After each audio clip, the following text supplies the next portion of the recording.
Hello, I'm that James guy, and we are on a road trip. We are on our way to Seattle from Osoyoos, British Columbia. I have a 3-day work thing that I have to go on, and we just crossed the border into Washington State. Oh, construction. We have some construction going on here. What is going on? Anyway, we have just crossed over into northern Washington on Highway 97, the Okanagan Valley, or as my American friends call it, the Okanagan Valley. Basically a desert, kind of like where I'm from in Osoyoos. This is very deserty with tumbleweeds and all sorts of sagebrush, and I guess that's kind of the same thing. Maybe? Is that the same thing? Anyway, it's been a little while since I posted a video, and because this is a fresh route I've never done before from Osoyoos to, technically Renton, Washington. It's about 270 miles, roughly, just a little bit more than this car can do, which is, lots of chargers along the way. It's always a little bit risky. Lane change.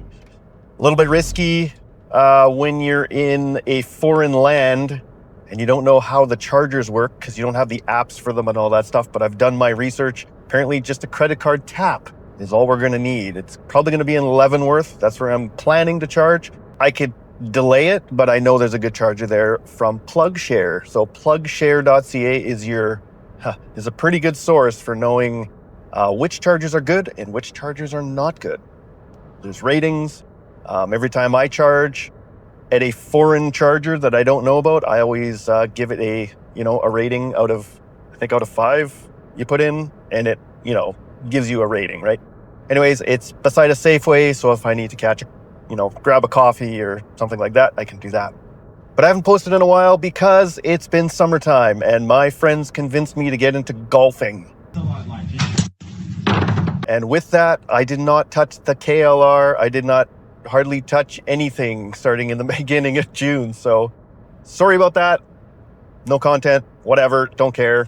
But here we are driving. I'm just going to kind of highlight this trip. It's going to probably be a short video and kind of show you how road trips work in a Chevy Bolt.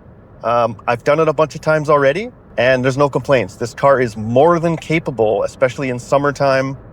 In winter, that's when you get the inefficient heater. It doesn't have a heat pump. So in winter, when it's cold, that's when you start getting into range issues. But I am more than confident that this is going to work really, really well. So in other news, though, there'll be a video on this, I think, coming up.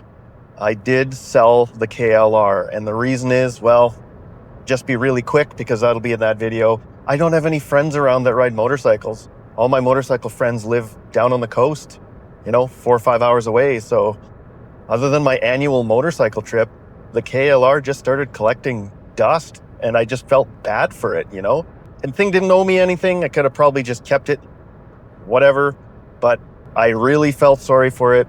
Motorcycles, cars, they kind of have a personality to me. So I, felt bad. It just needed to be used. So I sold it to a guy in Grand Forks, came over, bought it. It was all good. But anyway, here we go. Here's the journey.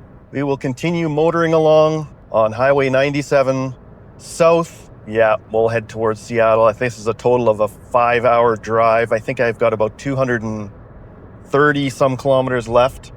But as you can see here, that would be a bit of a risk. I'm showing 227 miles remaining. So that would be a bit of a stretch.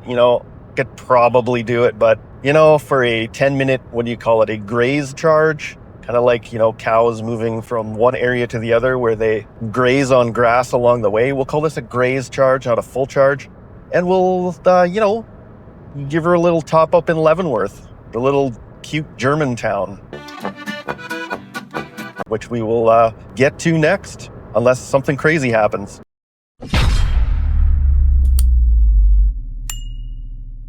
All right, we are in Leavenworth, and we will try to charge. How do you charge here? EV parking only. Okay, well, charger 2, pull up.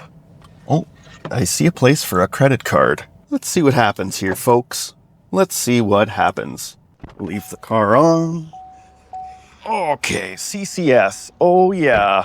Plug in to start. Oh, there's some instructions. Plug in to start. Okay. Connecting to vehicle. And play by credit card. Processing. Authorizing. Approved. Oh, processing. Authorized. And initiating charging. I think this is positive. I think we're going to actually get someone here. Get somewhere. Continue. Yes, continue. We'll block this out so no one can contact me, submit, and I think we're good to go. And it is going. Charging speed, amazing. Holy cow, 50 kilowatts? 50 kilowatts, I kind of expect that because we're below half. It's just when this, any EV gets above half, that's when we're going to start slowing down. I'll just leave the HVAC on. It'd be nice and chilly in here. This is at a Safeway, so we'll go in. We'll get something to eat. I have to go to the bathroom real bad. I've been driving for probably, I don't know, what's the time? 3:36. I've been driving for 3 hours. So I don't know how much we'll put in. Probably till like 90%, 80%. That's just like I'm on a road trip and I don't know what's at the other end.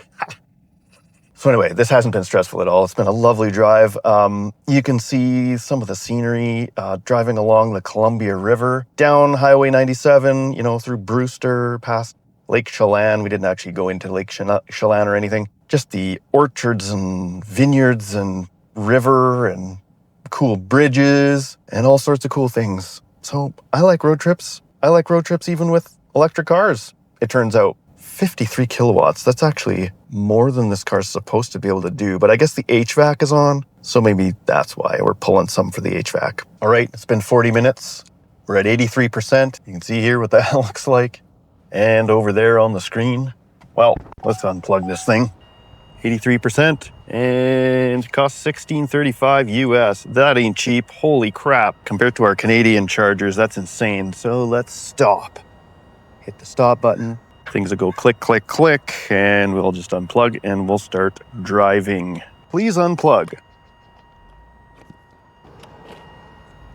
Put the pluggy thing in, close the thing, and away we go. Well, I just pulled into the Hampton Inn here in Renton, Washington, and not unplugged share, but look, charging station at the hotel. Isn't that nice? That means I don't have to worry about where the heck am I going to charge this thing. There was a Target nearby with a fast charger. Was I going to have to go there? Don't have to anymore. So this has been a very nice surprise at the end of my journey. So thank you, Hampton Inns, for charging my car for me.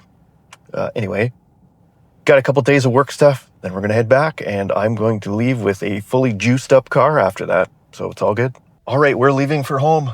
Been a long day of training here at Packard Parts in Renton, Washington. So the Kenworth factory, the enemy, Kenworth. But anyway, that's besides the point. I got 325 miles indicated on my range remaining. I've picked a spot to charge at. Don't know how that's going to go. I mean, I'll make it there. Hopefully the chargers are good. Again, it's another wild card, but at least my hotel had the charger. I am fully charged right now. Oh, I guess I got to sign out here at the gate to get out of this place, which feels kind of like Mordor. Nope, didn't have to sign out here. Anyway, onto the freeway 405, Highway 405 North in Renton is apparently a gong show. Lots of traffic, but anyway, here we go. The next stop should be, gonna try and stop in Pateros, whatever. It's on the map. We'll find it, and we'll go from there. All right, we've stopped in Leavenworth. I think I'm going to charge here. It shows 152 left. It's just above half, so it's not going to charge very quickly. I had to take back roads and stuff because it looks like there's a fire and the road was closed. Thanks to Google, it led me around without me having to do anything, or else I would have probably got stuck. There was no signs up, nothing like that the road was closed, but judging by the amount of traffic following me and coming at me, going through these back roads, probably true, and so we went around it. But here we are in Leavenworth. Could make it way further to where I was going to charge, but you know what? I'm tired. I'm hungry. It's at a Safeway. What a beautiful road that was, though. That back road, I'm definitely going to bring a motorcycle down there one day. But anyway, here we go. I know this charger works. It's the exact same one I used last time. All right, I think we're good. We have 201 miles of range remaining. And, Google's not on there, man. 159 miles to home. So that's like 42 miles, sorry. I had a lot of trouble hooking up my car. I tried 3 different chargers. The little latchy thing in the port in here was like going wah, wah, wah, wah, wah, wah, and then it would fail charge. So I think the charger at the hotel last night was very difficult to get latched, and the little level 2 charger, and I'm wondering if this got damaged. Anyway, that's something. So anyway, I had to push really hard, and then while it was doing the wah, wah, wah thing, and then it would latch. So it reminded me of the thing on Interstellar when they're like trying to, hook the dock with the thing and they couldn't do it or whatever. Anyway, here we go. Stop this thing. And that should be it. Car probably will say stopped. Charge cord connected. Yep, it stopped. Okay, great. That goes there. And away we go. All right, our journey is drawing to a close. We're just in Oroville, sleepy little town. End of this journey has just been a bunch of sleepy little towns in the dark, which is kind of boring. Only 10 miles to go here. We're almost at the border. What can I say? Our differential here, so I mean, we have 32 miles of range left. 10 miles, we're down to like 22 miles of differential between, having adequate range and making it home. We're bucking a bit of a headwind. That's why you kind of give it a bit of a buffer for times like these. So anyway, this was all to answer the question, can you do a road trip in a Chevy Bolt? And the answer is a sort of, so long as you don't have to charge more than one time mid-journey, because 50 kilowatts is not a very fast charging speed. So that gets annoying, or would get annoying, if you had to do this over and over and over on a long, long journey. Yep, so as you can see here, we've got 3 bars. Kind of gets scary when it turns orange. Only a couple miles left to go, maybe like 15 miles. I don't know, not very many miles. Yeah, there's only... This is quite the border crossing when there's just me here. No one else. All right, camera going down. Alrighty then. Switched it over to metric. 40 kilometers left. We'll open the garage. Look, no KLR. Isn't that sad? We'll talk about that soon in a different video. No KLR. Over to my charger. Let's see if this thing works. I sure hope so. Bing, that light tells the story. And it's green and it's flashing. That means it works. And when you turn the car off, it'll give you an ETA. Well, actually, technically it gives you an ETA here. 5:15 a.m. to get to 80%. If I turn the car off, 5:15 a.m. charging. Anyway, I hope you found this useful or at least mildly entertaining. I will see you next time.